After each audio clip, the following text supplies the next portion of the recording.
és complicat. Llavors, per poder complir necessites unes eines. La primera és tenir contenidors que es puguin tancar amb un xip i es puguin amb una targeta, o sigui, el que es diu el tancament de fracció. Ho tindrem ara, o sigui, fins ara no hem tingut. Els contenidors que tenim són de fa 12 anys i no es poden canviar quan tu vols, has de canviar quan acaba la contracte. Llavors tindrem el primer element per poder començar d'alguna manera a fer la prova del tancament, a veure com ens funciona. I la segona qüestió que tindrem, que abans no teníem, és un 1% del contracte, és a dir, uns 70.000 euros any, per fer campanyes publicitàries. El nou contracte que sortirà de recollida i de neteja a la ciutat, és un repte molt important, és un contracte pels propers 8 anys i és un contracte de modernització de tot el que són les infraestructures de neteja.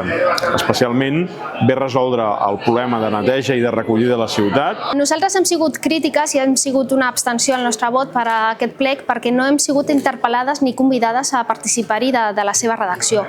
Entenem que el plec que sortirà és el que tenim, una miqueta millor, però no tenim cap iniciativa ni mesura innovadora o diferent per fomentar el reciclatge. El que no podem dir en una ciutat com la nostra que l'única manera que tens de reciclar segons quin tipus d'elements és guardar-t'ho a casa durant setmanes i anar tu mateix a la deixalleria o esperar-te a la deixalleria mòbil i que el dissabte a l'hora que passa la deixalleria mòbil prop de la casa teva tu hi siguis a casa. Entenem que és un contracte que el que farà és que es vegi tota la maquinària i tot nou a la ciutat, perquè s'ha caducat l'anterior i aquest nou contracte incorpora tant neteja viària com residus i serà tota la maquinària nova, però no incorpora cap mesura de millora de les fraccions de residus ni de millora a nivell ambiental.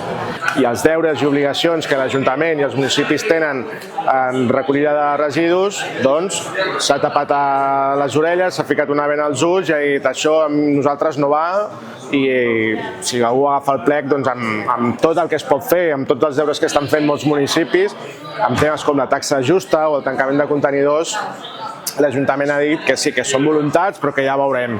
Y es una cuestión que resol en un altre debat. A ver, la idea es que llegue a cumplir los objetivos que nos marca Europa. Está claro que es algo muy bajo, pero eso es debido a una contrata que hemos heredado que no estaba dimensionada para Sant Feliu. Evidentemente, con la nueva contrata, aparte de los números que son económicamente mucho más potentes y con más efectivos en la calle trabajando y más maquinaria, y como tenemos claro que uno de los objetivos de este gobierno es cumplir con los objetivos de reciclaje.